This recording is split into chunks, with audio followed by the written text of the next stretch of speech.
Bueno, queridos hermanos, vamos a seguir meditando sobre este tema del hambre, de la justicia de los hijos, que es hambre de hacer la voluntad del Padre, que es hambre de amor, y de la sed de Jesús, que es la sed que tiene Dios del amor de la humanidad. Yo pienso que Dios es amor y que todo amor desea ser correspondido. Por lo tanto, de alguna manera también Dios desea ser correspondido por nuestro amor y tiene sed de nuestro amor. Así que no es solo que nosotros recibimos el amor del Padre, sino que le devolvemos nuestro amor de hijos al Padre. Y no solo recibimos el amor de Cristo, que es fraterno y que es también esponsal, es el esposo del alma, ¿verdad?, en la mística, sino que también Él recibe agradecido nuestro amor y gozoso, y lo hace feliz que nosotros lo amemos. Es decir que, como la amistad tiene que ser recíproca, ese amor tiene que circular, circulación de amor, circulación de favores y de misericordia y eso es feliz, eso nos hace felices. Veamos entonces ahora el hambre de las muchedumbres. La mujer samaritana representaba la humanidad, decíamos. Bueno, aparece también el tema de las muchedumbres hambrientas en el Evangelio. Hambrientas espiritualmente y hambrientas materialmente en determinado momento. No porque fueran muchedumbres miserables, sino porque siguiendo a Jesús al desierto, ahí empiezan a sufrir hambre. En el episodio de la primera multiplicación de los panes, porque en el Evangelio encontramos dos, Jesús se compadece de la ignorancia de la muchedumbre y les enseña largamente. Mientras que los discípulos, quizá algo cansados de la larga enseñanza, empiezan a preocuparse porque la gente no tiene qué comer y los quieren mandar a comprar pan.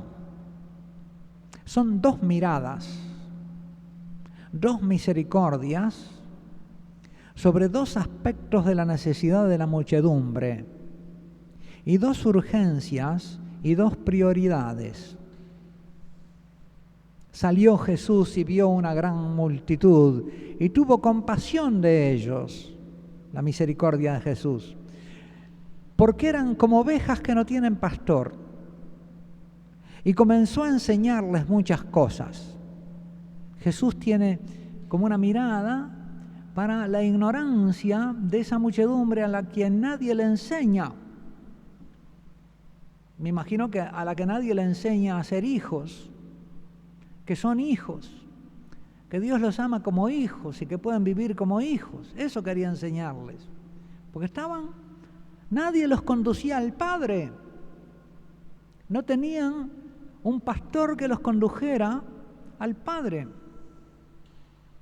Cuando ya era muy avanzada la hora, sus discípulos se acercaron a Él y le dijeron: el lugar es desierto y la hora ya muy avanzada, despídelos para que vayan a los campos y aldeas de alrededor y compren pan, pues no tienen qué comer. Esta es la otra compasión, la de los discípulos sobre el hambre de los estómagos. Y van a Jesús con esa compasión. Jesús no es insensible al hambre física también. No es que Jesús sea insensible al hambre física. Satanás se acerca a tentarlo cuando después del ayuno tuvo hambre. Él también tuvo hambre. Él también tuvo sed. ¿Sabe lo que es? No es insensible. No tenemos un pontífice que no sepa compadecerse de nuestra necesidad. Él conoce la condición humana porque se hizo hombre. Cuando, por ejemplo, alrededor de la recién resucitada doceañera, hija de Jairo, a causa de la sorpresa y del alborozo, a nadie se le podía ocurrir pensar en eso, Jesús les llama la atención y les recuerda, les dijo que le dieran a ella de comer. Tanto alboroto, denle de comer a esa chiquilina. Los invita, ¿verdad?, a dejar el asombro. Y ya resucitado, mientras los discípulos levantaban las redes tras una noche de pesca infructuosa, Jesús los aguarda con una comida preparada. Me parece como si se divirtiera con la sorpresa. Desde la orilla les gritan paidía, que quiere decir mijitos, hijitos. Paidía es un diminutivo, hijitos. ¿Tienen algo de comer? Hijitos, fíjense la palabra que usa Jesús para remitirse a sus discípulos, ¿no? ¿Hijitos de él o hijitos del Padre? ¿Qué nos estás diciendo, Jesús, desde ahí? Hijitos, ¿nos estás haciendo caer en la cuenta de que somos hijos de tu Padre, de que hemos sido engendrados por el Padre y que por eso estamos aquí en la escuela de la filialidad junto a ti? Nos encanta que nos digas hijitos. Queremos serlo. ¿Tienen algo de comer? Le respondieron un no. Un no bastante seco. Quizá algo malhumorado después de toda una noche de pesca, que alguien le venga. A los pescadores no les gustan que le pregunten qué pescaron cuando no pescaron nada. Son capaces de ir a comprar algo en la pescadería.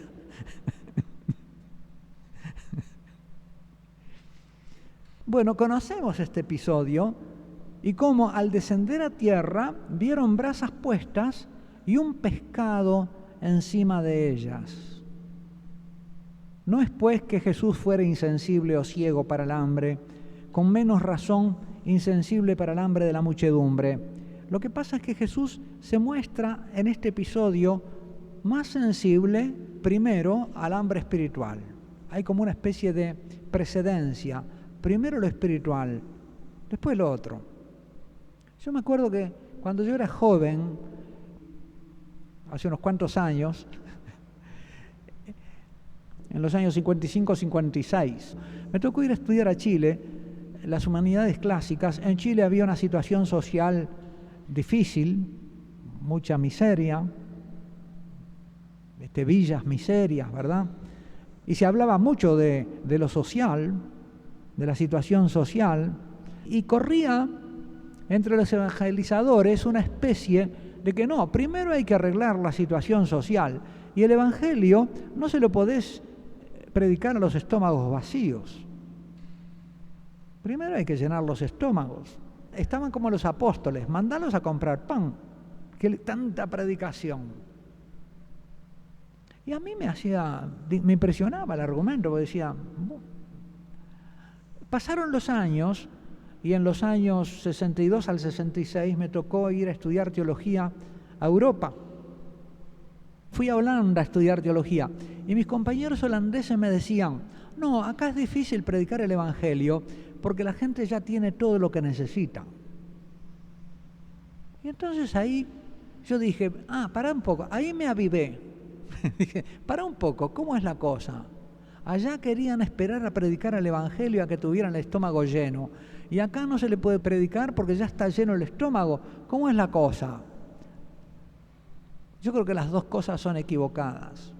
Y que el evangelio hay que predicarlo, como dice Pablo, opportune et importune. Oportunamente o importunamente. Y que no hay que avergonzarse de la palabra del Señor. Pero estas son las dos compasiones y la falsa compasión. La compasión inoperante de los apóstoles. Por otra parte, no se comprende bien que los discípulos se adelanten a representar la necesidad de la muchedumbre. ¿Por qué tienen que salir los discípulos a decir, mirá que están hambrientos? La muchedumbre sabe irse cuando se tiene que ir. No necesita pedirle permiso a los apóstoles. Si hubieran ido, si se quedaban oyendo predicar aún con hambre, era porque les importaba más lo que Jesús predicaba que el hambre. ¿Qué se arrogan los apóstoles la representación de la muchedumbre? La muchedumbre no le hubiera pedido permiso a Jesús para retirarse a comer si la enseñanza de Jesús no la hubiese tenido cautivada y en vilo hasta el punto de hacerle olvidar la hora de la comida. Solitos se hubieran ido yendo, corridos por la necesidad. Pero Jesús tenía el juicio justo, la muchedumbre también. Los que están desubicados, me parece, aquí son los apóstoles. Porque la muchedumbre está optando por la palabra de Jesús. Por eso se quedan. A veces los aviondos en la iglesia tienen una mirada equivocada acerca de la fe popular, de la fe del pueblo. Tienen miradas que no comprenden la fe del pueblo católico. Miran desde afuera. A los apóstoles, presas de una compasión inoperante por un mal que no saben, ni pueden, ni entienden que deban remediar, el hambre de la muchedumbre los preocupa, por lo visto, más que a la misma muchedumbre.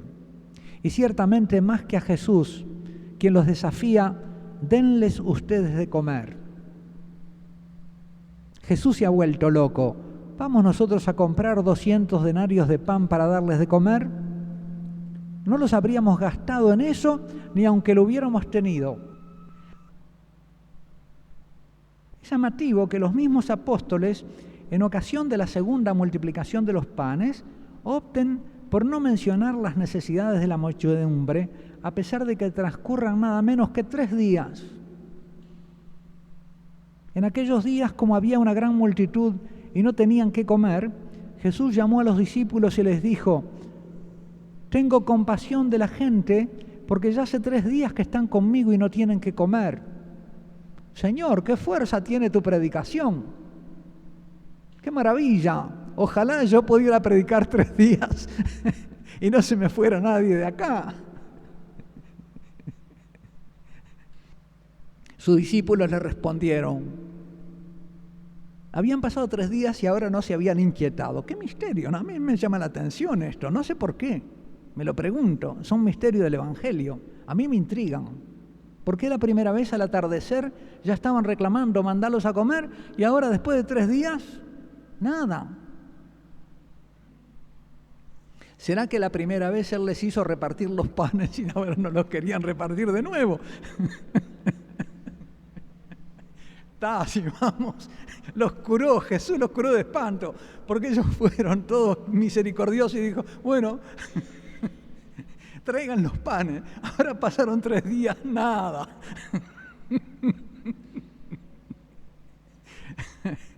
Los pastores se iban aparte a cortar su rebanadita. Oh, santos padres nuestros en la fe. Qué bueno, Señor. Es todo tan humano y tan divino. Y tú hiciste de estos hombres así pastores y apóstoles que fueron capaces de dar su sangre por ti. ¡Qué maravilla! ¡Qué poder tienes, oh Jesús! ¿De dónde podrá alguien saciar de pan a estos aquí en el desierto? ¿Te das cuenta? Aunque repartamos la bolsa que tenemos para 12, ¿qué es? Es una gotita en una plancha caliente. ¡Qué barbaridad! Y Jesús les preguntó: ¿cuántos panes tenéis? Ya la veíamos venir.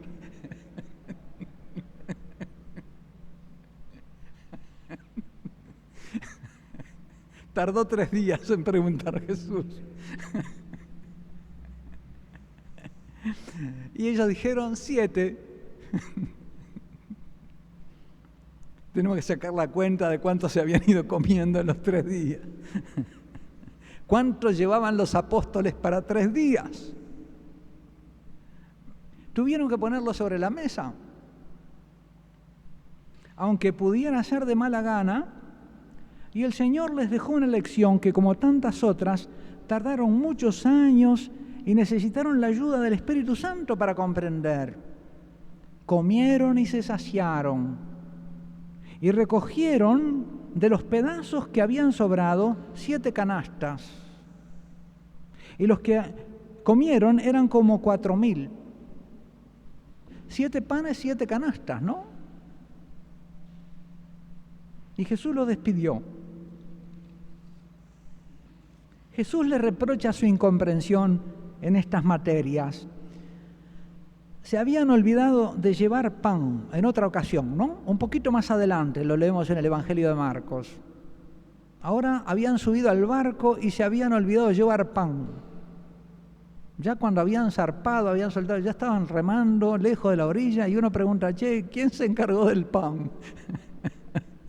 Nadie. Vos no, yo tampoco. Bueno, nadie trajo pan. No tenían ni un pan consigo en la barca. Y él les mandó diciendo, mirad, guardaos de la levadura de los fariseos y de la levadura de Herodes.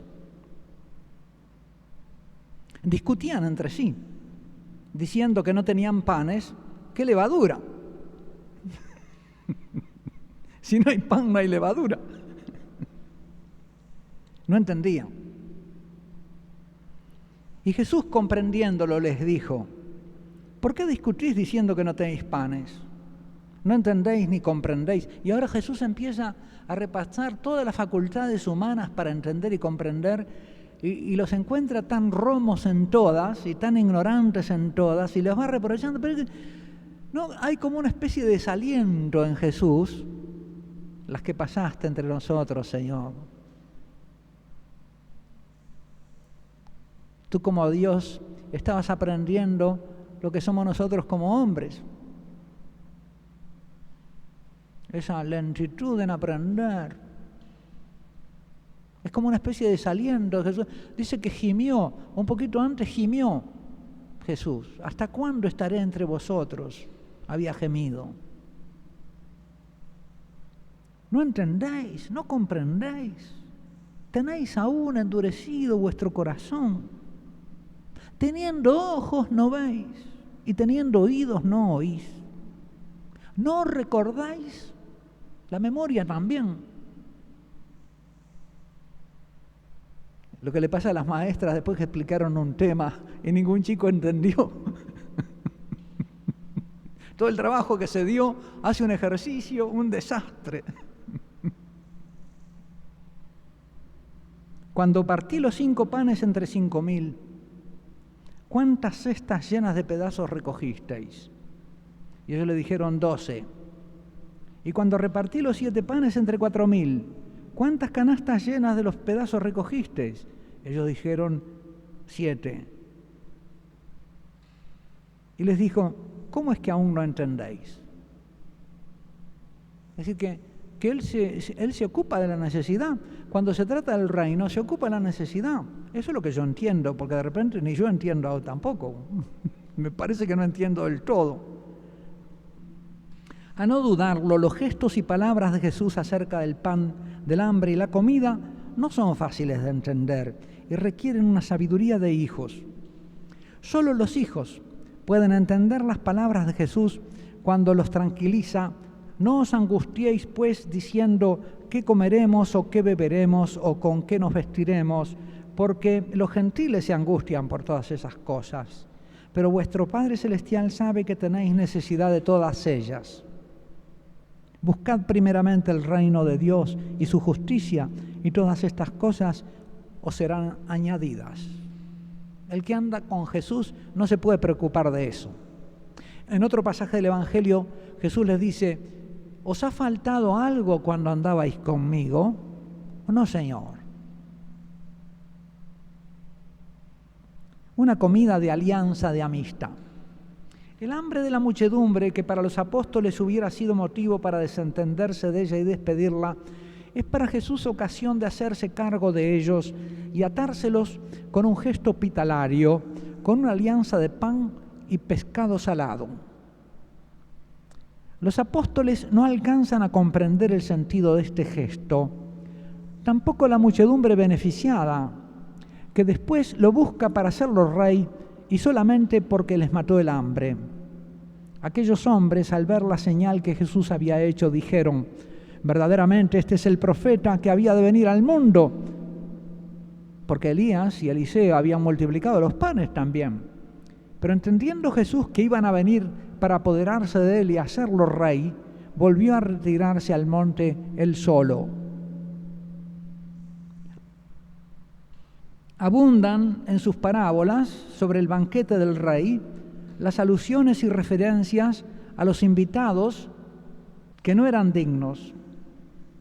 Eso no quita que para Jesús toda comida, cualquier comida, sea algo más que consumir ración,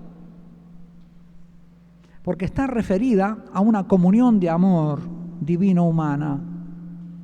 El hombre es un peregrino a quien Dios le da de comer de sus bienes terrenos en su peregrinación hacia la patria celestial. Jesús, en cambio, ha visto en esta circunstancia de la desprovisión de la muchedumbre la ocasión de sellar con ellos una alianza de hospedaje, dándoles de comer de lo poco que tienen. Estaba muy extendida en Oriente la costumbre y el deber sagrado de la hospitalidad. Era una verdadera institución religiosa por la cual se pactaba con el huésped al que se le daba albergue una alianza de amistad, una alianza fraterna. Esta alianza solía llamarse de pan y sal, aunque pudiera ponerse en la mesa carnes, verduras y frutas para agasajar al peregrino desconocido y sellar con él un pacto de amistad. Tenemos un ejemplo de esa alianza de hospedaje en el episodio de la vida de Abraham, cuando agasajó en su casa a los 3 misteriosos visitantes, en sus tiendas más bien. Yo me acuerdo que siendo estudiante todavía de Sagrada Escritura, una vez que fui a Tierra Santa, fuimos con un compañero a visitar las ruinas de Samaria y nos tocó, fuimos en un ómnibus y nos dejó ahí en un cruce de caminos, teníamos que caminar unos cuantos kilómetros hasta las ruinas. Me acuerdo que era 1967, después de la Guerra de los 6 días, había un tanque jordano destruido junto al camino. Y fuimos hasta las ruinas, visitamos, y cuando volvíamos, bajo el rayo del sol del mediodía, hizo un granjero árabe, musulmán, nos mandó a su hija para invitarnos a entrar. Y nos dio, me acuerdo, té negro, ciruelas, fruta. Estuvo hablando con nosotros. Él había sido oficial de las tropas inglesas cuando la ocupación inglesa en Palestina. Y estuvimos charlando largamente hasta que cuando empezó ya a las 5 a declinar un poco el ardor del sol, bueno, ya nos despedimos y nos dijo, bueno, ahora somos amigos. Y recién ahí nos dimos cuenta que aquel agasajo había sido religioso y que había sido un pacto de amistad con nosotros. Nunca más me pude olvidar de ese hombre. Si hubiera vuelto a Palestina, creo que lo hubiera ido a visitar. Bueno, yo creo que Jesús, cuando le da de comer a la muchedumbre, le dice eso. Ahora somos amigos. Ven que aquí está el hambre de amor de Jesús, el mismo apetito, la misma sed de amor de la samaritana. Quiere una vinculación personal. Quiere que se recuerden de ese vínculo personal. ¿Dónde está la sal de la escena? En los pescaditos. Tiene que ser pescado salado. Después de 3 días ningún pescado se puede comer. La gente esa... Además, en el Evangelio de San Juan se usa la palabra propia del pez salado. El comer y el dar de comer se puede vivir en forma puramente biológica y profana, o por el contrario en forma más humana, es decir, espiritual, religiosa y hasta mística. Y esto lo digo porque solemos, no sé si por defecto de la cultura, solemos ver las dos cosas como opuestas. Y en el planteo que he venido haciendo, lo he venido haciendo desde lo que en nuestra cultura se vive como opuesto. Lo profano y lo religioso, la comida sagrada y la comida profana. El dar de comer como llenar el estómago, o el dar de comer como un pacto de amistad que te compromete y que te ata. Yo creo que tenemos que revisar lo que nuestra cultura nos impone acerca de la comida diaria. Esta bienaventuranza nos permite entonces ubicar estos actos cotidianos en dimensiones de comunión, solidaridad humana, comunión religiosa y yo diría Eucaristía cósmica. Dios da de comer a todas sus criaturas. Dios es anfitrión desde el principio. Cuando ya el tercer día de la creación hace brotar las plantas de semilla y árboles frutales con su fruta y su semilla dentro, ya está pensando en el alimento de los seres que aún no ha creado. Y ya está pensando en el trigo y en el vino de la última cena. La obra creadora de Dios se presenta como la preparación de un gran banquete. Prepara los alimentos, ilumina el salón, llama a la existencia a los invitados, les asigna sus lugares y al sexto día les da de comer y el séptimo se reposa en su compañía. Es la sobremesa. Entonces la creación es un proyecto eucarístico. Apunta al banquete de la sabiduría, a la última cena y al banquete de las bodas eternas del Cordero en la casa del Padre. No hay comida profana. Y por eso nosotros bendecimos la mesa. El comer es también un acto religioso.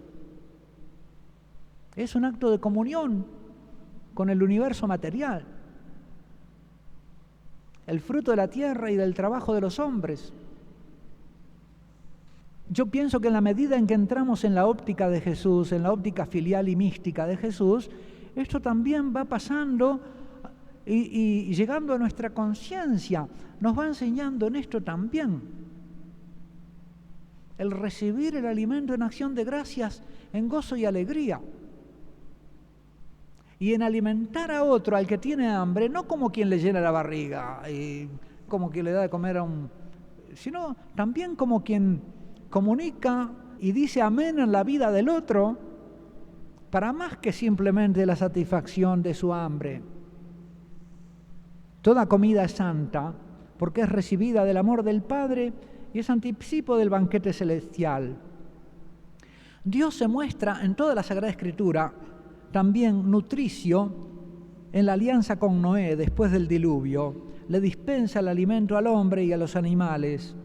Y también en las promesas a Abraham y a los patriarcas, a quienes les promete hijos y una tierra para alimentarlos.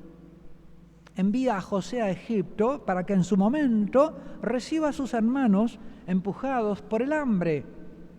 Da de comer a su pueblo en el desierto, lo abreva de modo milagroso, lo introduce en una tierra que emana leche y miel y le entrega plantíos, viñedos y olivares. Riega esa tierra con rocíos y lluvias y la fecunda con su bendición. El alimento es un don de Dios creador y es una promesa y una bendición de Dios salvador. Así lo celebran especialmente los salmos. De los manantiales sacas los ríos para que fluyan entre los montes. En ellos beben las fieras de los campos. El asno salvaje apaga su sed. Desde tu morada riegas los montes y la tierra se sacia de tu acción fecundante. Haces brotar la hierba para los ganados y forraje para los que sirven al hombre.